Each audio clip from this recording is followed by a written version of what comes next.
Mesdames, Messieurs, bonsoir à toutes et à tous. Bienvenue au journal. Le Burkina, solidaire de la Côte d'Ivoire, deux membres du gouvernement se sont rendus hier à Abidjan pour présenter les condoléances des Burkinabés au peuple ivoirien frappé par les attentats terroristes de dimanche dernier. La tension est retombée à Fadangourma où les concertations se poursuivent pour ramener le calme. Pendant le même temps, d'autres Congolais ont érigé des barricades sur la Nationale 1 cet après-midi pour exprimer leur mécontentement et exiger la libération de leurs collègues. Fin de cavale pour Salah Abdeslam, l'homme le plus recherché d'Europe depuis les attentats de Paris, a été arrêté dans son quartier bruxellois de Moulombeek. Cela faisait 4 mois qu'il était activement recherché. Des Congolais solidaires de leurs collègues de Fada arrêtés et déférés à Ouagadougou. Ils ont barré la route nationale 1 cet après-midi à l'entrée de Tanguène d'Assouri ainsi qu'à Kokologo. Après 3 heures de blocage, les barrières ont été levées, mais les manifestants menacent de récidiver demain si les 11 Congolais de Fada arrêtés ne sont pas libérés. Voilà, ces images sont signées Adama Guiti et Nyarkiteda. Bonsoir Nyarkite, vous êtes sur ce plateau. Que s'est-il passé réellement sur la Nationale 1 cet après-midi? Voilà, vous avez montré certaines images, mais que s'est-il réellement passé? Oui, Godefroy, bonsoir. Il faut dire qu'il est difficile de qualifier ce qui s'est passé sur la route nationale numéro 1. Du reste, la situation était des plus tendue donc à Kolognaba. C'est à l'entrée de la ville de Tanguène d'Assouri. À cet endroit, la route numéro 1 a été barrée, comme vous l'avez dit, par des jeunes gens suite à l'appel des Koglewego. Pendant 3 heures et plus, il faut dire que les manifestants ont contraint les usagers à un arrêt forcé, non pas sans désagrément, car ils étaient beaucoup à regarder impuissamment le temps s'écouler. Malgré les négociations de la police, les manifestants sont restés imperturbables jusqu'à 18h avant de céder. Alors, maintenant que le calme est revenu et que la circulation est redevenue fluide sur ce axe-là, important, qui dessert en tout cas le Burkina, est-ce qu'on peut dire que voilà, l'affaire est réglée, la tension est tombée et il n'y aura plus de manifestations? L'affaire est loin d'être réglée, Godefroy, disons-le franchement, parce que les Koglewego ont levé la barricade au niveau de Tanguène d'Assouri, au niveau de l'entrée de Tanguène d'Assouri, mais ont retrouvé donc un lieu de concertation, c'est à la maison des jeunes, où se déroulent actuellement les concertations, et ils l'ont laissé entendre. Si rien n'a été fait, ils reviendront demain à la même place et barrer la route, même si ça va prendre 1 mois, jusqu'à ce qu'on libère les Koglewego de Fada détenus et déférés ici à Ouagadougou. Ce qu'il faut noter, Godefroy, il faut dire qu'ils sont hostiles à la caméra, hein. N'eût été la témérité, et j'allais dire la vigilance, la promptitude de Adama Guiti, on aurait dû revenir ici sans image. Alors, on espère que la nuit va porter conseil et que toute cette flambée, en tout cas cette tension qui est montée d'un cran ces derniers temps entre les Congolais et les forces de sécurité et de défense, en tout cas cette tension-là va baisser au cours de cette nuit et que voilà, la circulation sera plus fluide demain sur tous les axes du Burkina, n'est-ce pas? On l'espère, on le souhaite, c'est le choix le plus ardent, parce qu'il y a à regarder la scène, parce que ce n'est pas la seule voie. Vous n'êtes pas sans savoir que sur d'autres voies aussi, les mêmes scènes se reproduisent. Oui, on parle voilà, la route entre Ouaga et Fada aussi, il y a eu des blocages. Je crois qu'il faut trancher de façon franche, sinon, en tout cas, à l'heure où ça va, où la lutte que ça a pris du moins, nous avons des inquiétudes. Et nous le disons, on répète, en tout cas c'est difficile de qualifier ce qui s'est passé, ce qu'on vient de voir.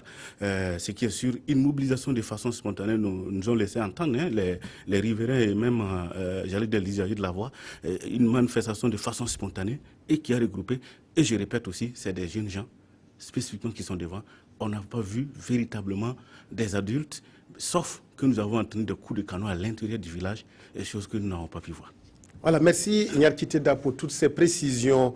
Flambée de violence à l'ouest et retombée du thermomètre à l'est, le gouverneur de la région a acté la concertation pendant 1 heure et à huis clos. Il a rencontré les forces de défense et de sécurité et les Congolais autour des récents événements survenus à Fadangourma. Le gouverneur a réitéré son appel à un respect des règles de la République. Aimé Douamba Mamadouba, reportage à Fada.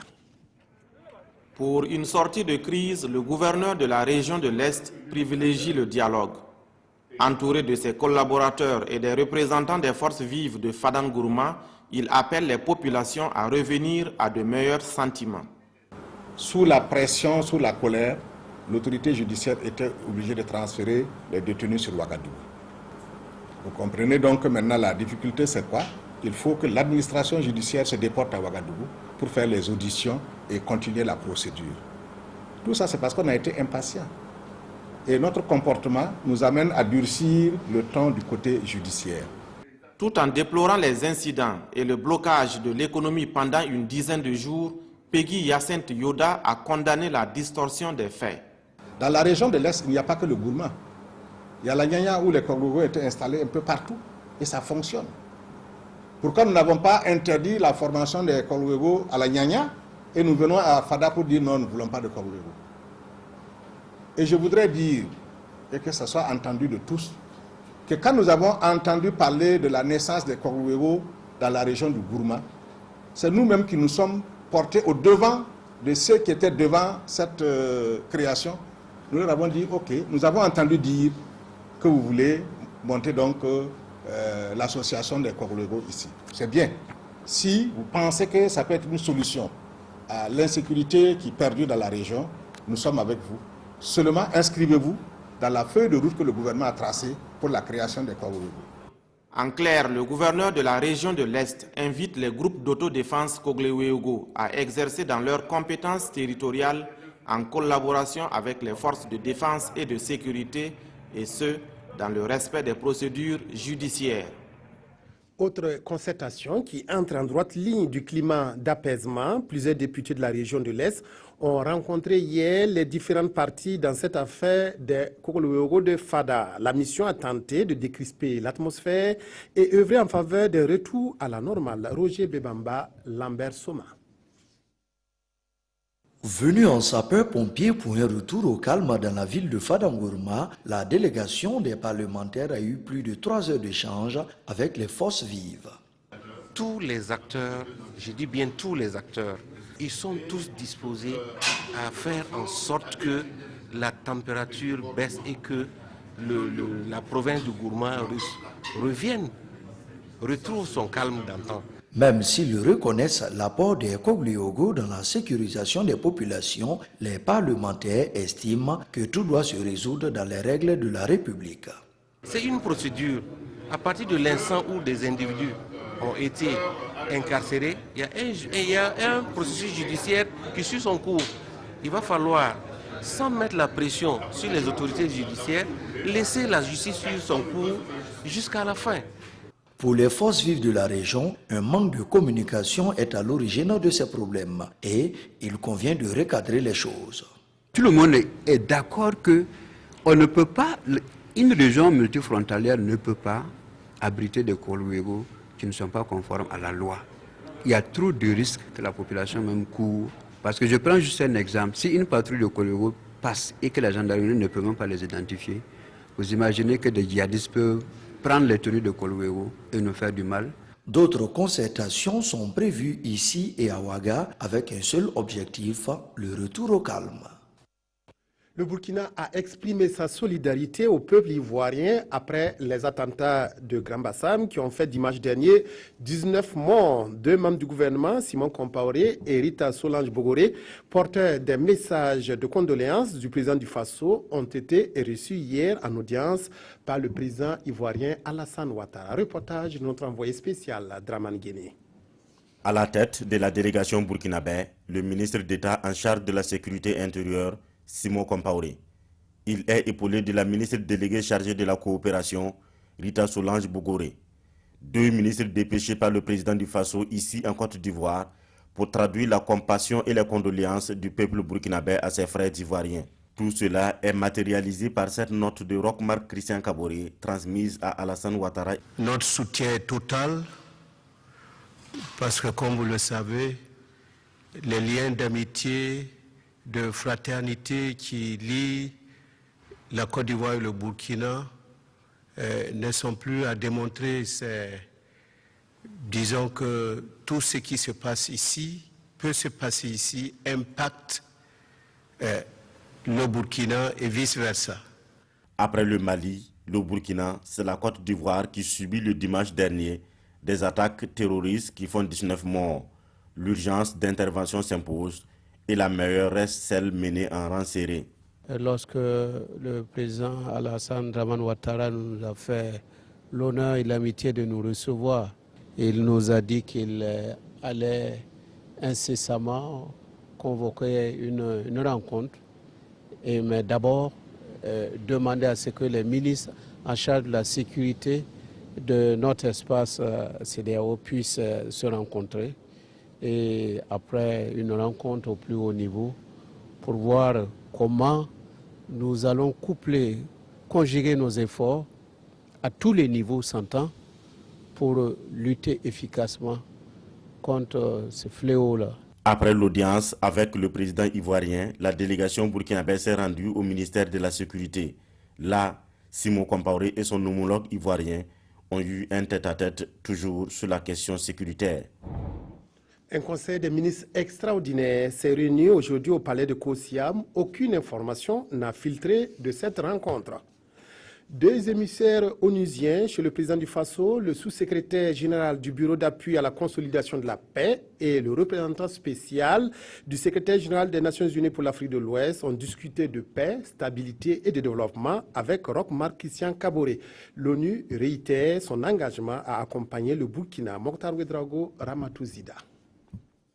Suite à la récente visite du secrétaire général des Nations Unies, ses émissaires Ibn Chambas et Oscar Fernandez Taranco disent être venus approfondir les discussions sur la nature de l'appui que les Nations Unies pourraient apporter au Burkina dans la consolidation de la paix. Nous avons discuté de l'appui des Nations Unies aux priorités du gouvernement dans le domaine de la consolidation de la paix, notamment dans le secteur de la sécurité, la justice, l'état de droit, réconciliation nationale et la cohésion sociale. Comme il fallait s'y attendre, la question du terrorisme et de l'extrémisme violent s'est aussi invitée dans les échanges avec le président du Faso. Pour la délégation onusienne, seule une synergie entre tous les pays permettra d'en venir à bout. Nous avons réitéré l'assurance faite par le secrétaire général lors de sa rencontre avec le président et le soutien des Nations Unies au peuple et au gouvernement burkinabé face à ces défis. C'est à la demande de Ban Ki-moon que le sous-secrétaire général du Bureau d'appui à la consolidation de la paix et le représentant spécial des Nations Unies pour l'Afrique de l'Ouest sont présents à Ouagadougou. Première session du comité de pilotage du programme d'appui à la politique nationale de justice. Elle s'est tenue aujourd'hui pour se pencher sur les grandes orientations qui vont guider la mise en œuvre des activités du programme. Ce programme est financé par l'Union européenne à hauteur de 10 millions d'euros. Paul-David Bambara, Bouma Ernest Nébié.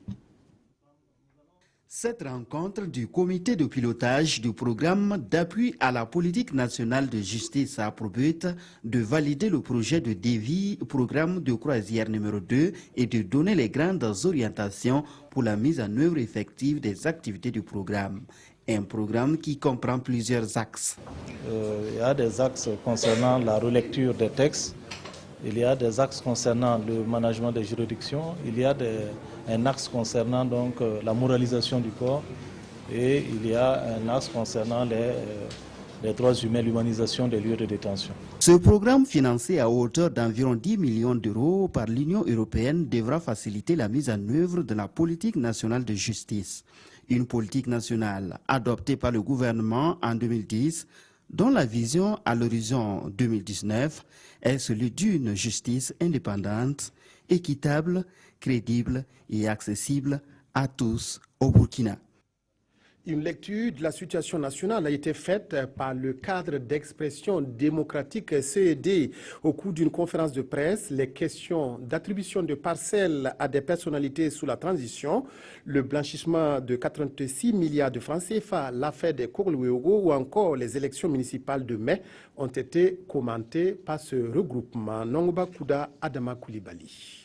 Passer à la loupe du cadre d'expression démocratique CED les questions d'actualité, voici la substance de cette conférence de presse. Comme il fallait s'y attendre, l'attribution de parcelles à certaines personnalités de la transition ainsi que le blanchiment de plus de 86 milliards de francs CFA ont été abordés. L'histoire des 18 personnes qui sont impliquées dans l'attribution des parcelles, publiez la liste. Il y a l'article 73 de la Constitution qui dit qu'un ministre ne doit pas être jugé. Si on voit le nom d'un ministre là-bas, on attaque en justice. Ils sont à des 96 milliards. Mais donnez les informations relatives à tout. Il y a un tel d'après ce là. Ils savent qu'il y a des comptes où on a pourri des comptes les comptes des mineurs. Ils savent qu'il y a eu des transactions bizarres. Mais vous avez annulé le décret de nomination des Italiens. Le peuple burkinabé a applaudi. L'affaire de Kogluego et le non-dépôt dans les délais de liste de certains partis politiques pour les élections municipales à venir ont aussi été évoqués. Nous ne voulons pas de ce Kogluego. Eux, c'est des vieilles personnes qui vont bientôt partir. Bientôt, là, c'est des jeunes qui vont diriger ce pays. Nous ne voulons pas qu'ils nous créent des problèmes à la longue. Donc nous leur demandons de prendre la responsabilité, nous n'en voulons pas. Nous leur demandons de doter nos forces de l'ordre de moyens nécessaires pour qu'ils puissent bien mener leur mission. La présence de gendarmes du GIGN français au Burkina Faso que le CED trouve inopportune, ainsi que la détention d'anciens barons du régime déchu contraire à la loi selon toujours le CED, font partie des autres points abordés. Une polémique est née après l'abrogation de la nomination de Yacouba Isaac Zida comme ambassadeur aux États-Unis. Pour mieux comprendre la procédure et les critères de choix des ambassadeurs, notre rédaction a rencontré un ancien ambassadeur. Il explique les actes qui entourent le choix des représentants du Burkina à l'étranger. Alidou Badini, Wendata, Nathalie Kaore.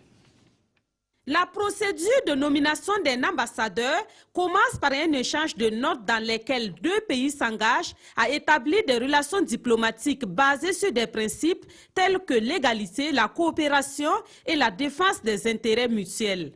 Et cette note, généralement, est échangée et doit être diffusée simultanément dans les capitales des deux pays le même jour, et être diffusé dans les médias, être diffusé dans les milieux diplomatiques.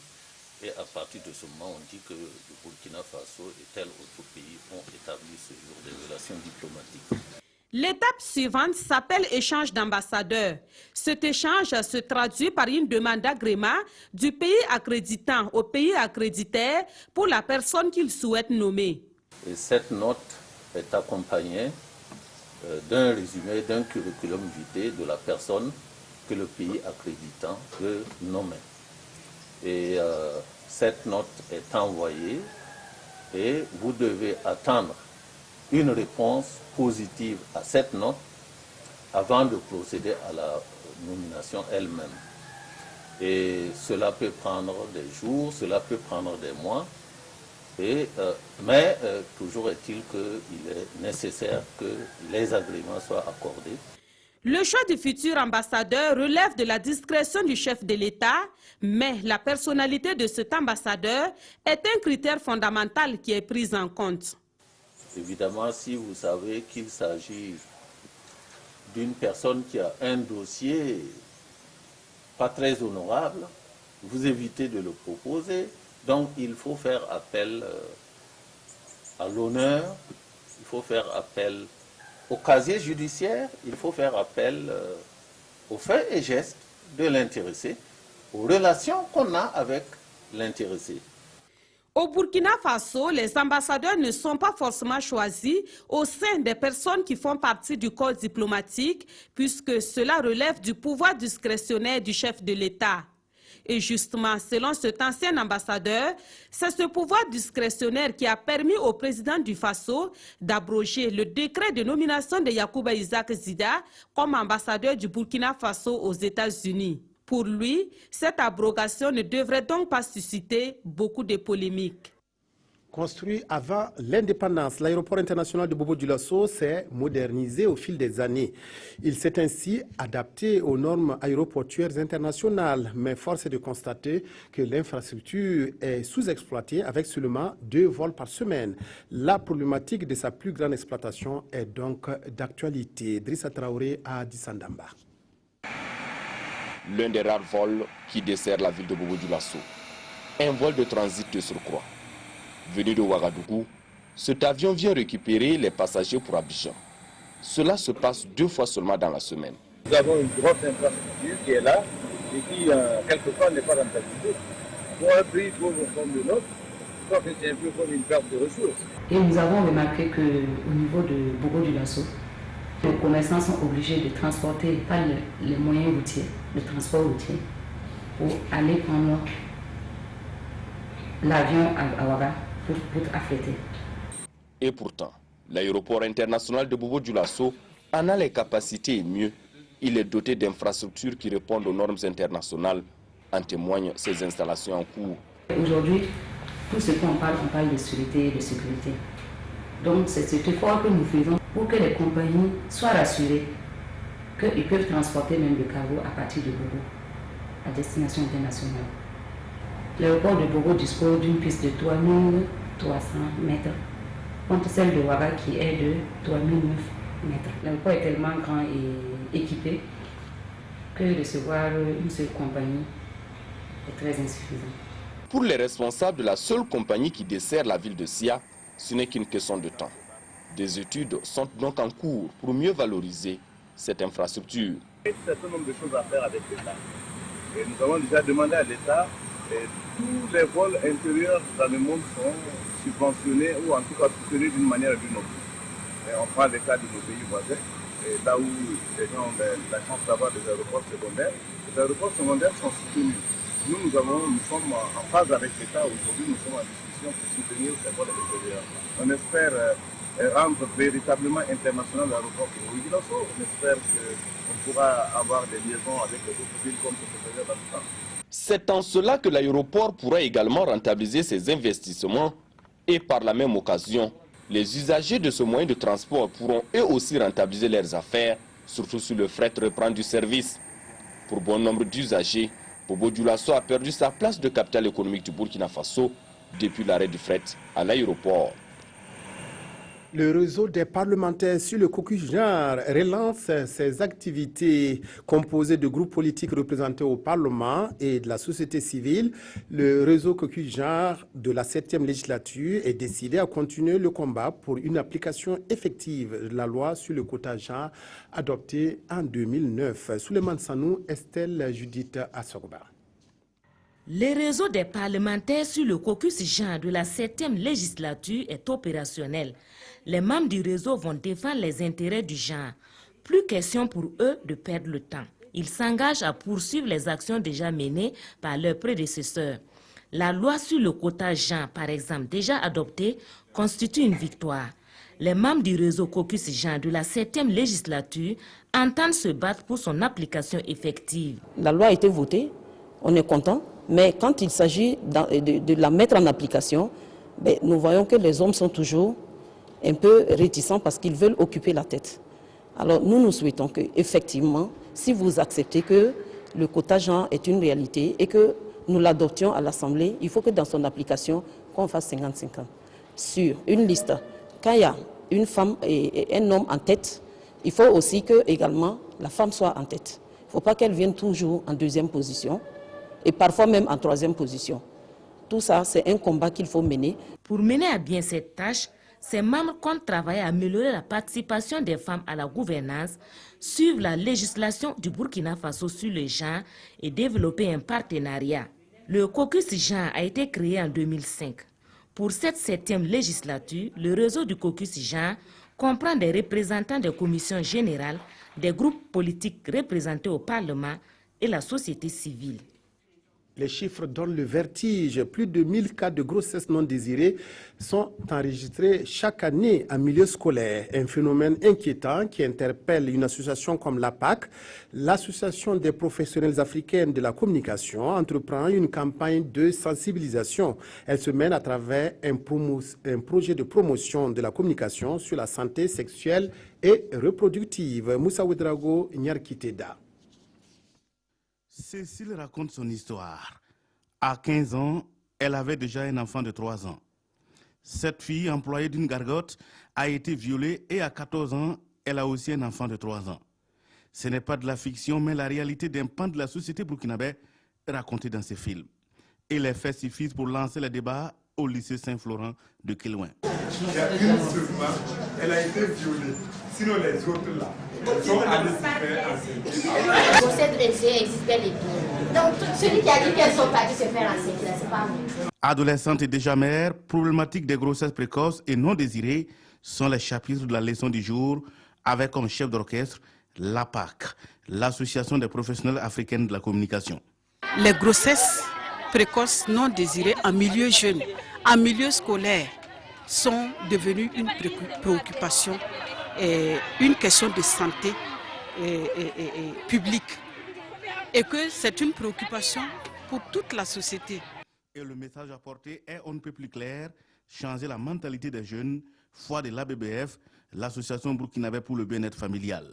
Le problème est assez complexe, mais nous essayons le maximum possible de leur demander de prendre soin d'eux-mêmes. Donc soit de s'abstenir sexuellement, pour ceux qui le peuvent, parce que ça demande aussi une posture, ou de faire usage des méthodes contraceptives. La séance marque la reprise d'un vaste projet débuté l'année dernière, avec pour cible les élèves des établissements scolaires situés à la périphérie de Ouagadougou.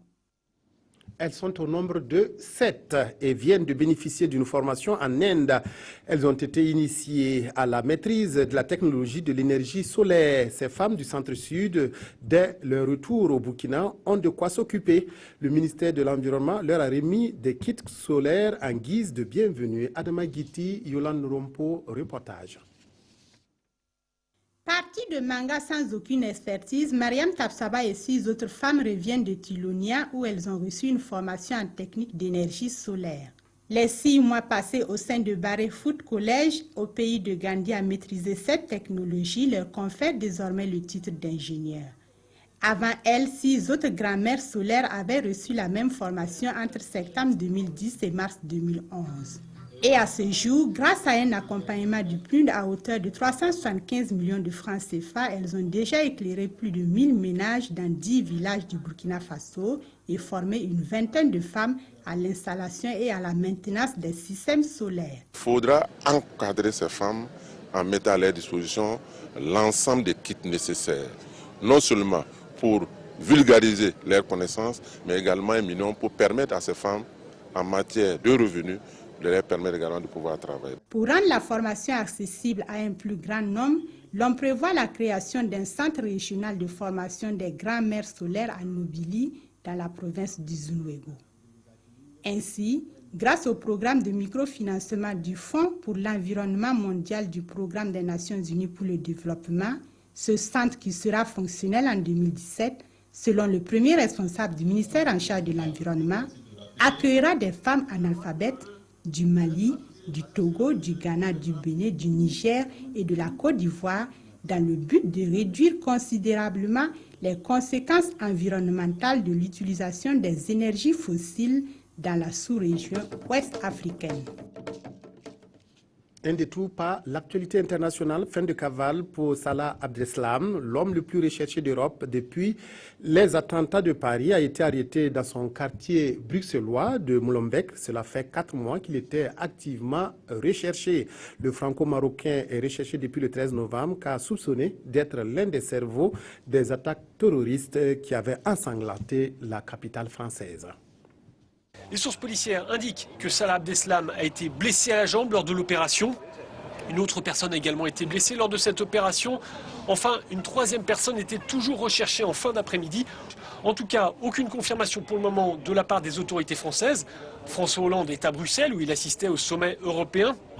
Et il suit évidemment de très près le développement de cette opération. Cela fait maintenant plus de 2 heures qu'il est censé être avec le Premier ministre belge, Charles Michel. Les 2 hommes pourraient donner dans le courant de la soirée une conférence de presse conjointe. Salah Abdeslam était donc l'ennemi public numéro 1. Âgé de 26 ans, ce Français d'origine marocaine habitait dans cette commune de Molenbeek. Son rôle dans les attentats de Paris n'est pas encore clairement défini, mais il pourrait avoir été un des logisticiens de ces attentats.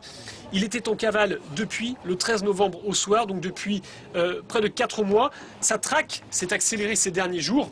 Et désormais, la police va pouvoir l'interroger puisque c'est l'information de ce vendredi après-midi. Il a été arrêté lors d'une vaste opération antiterroriste à Molenbeek. Plusieurs scrutins en Afrique dimanche prochain, au Congo, au Bénin, au Niger et au Sénégal, avec différents enjeux. Ces élections sont décortiquées par les quotidiens de ce vendredi. Revue de presse avec Abdoul Rasmane Zongo. En politique, c'est ce dimanche électoral du 20 mars qui retient l'attention des quotidiens de ce vendredi. Plusieurs scrutins aux divers enjeux titrent les éditions Le Pays. D'abord au Bénin, où il s'agit de confirmer, selon notre confrère, la place de ce pays comme phare de la démocratie dans le continent. Et cela passe, selon notre confrère du journal Le Soir, par un duel serré entre Lionel Zinsou, candidat de la continuité, et Patrice Talon, candidat de la rupture. Pour aujourd'hui au Faso, cela signifie que la démocratie a toujours de beaux jours dans l'ex-Dahomey. Au Niger, remarque les éditions Le Pays, le décor est tout autre avec un Hama Amadou malade et prisonnier.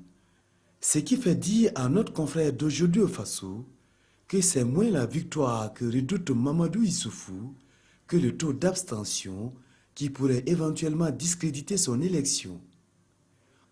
Au Sénégal, le référendum vise à hisser haut le drapeau de la démocratie, soutient le pays, qui note contrairement qu'au Congo, il s'agit d'une mascarade électorale qui s'annonce. Aujourd'hui, au Faso constate plutôt que l'enjeu est l'alternance dans ce pays du Congo, géré depuis 32 ans par un même président, et notre confrère alors de conclure « Attention, c'est un scrutin chrysogène ». C'est tout pour cette édition. Merci de votre aimable attention. Excellente soirée en compagnie des programmes de la RTB.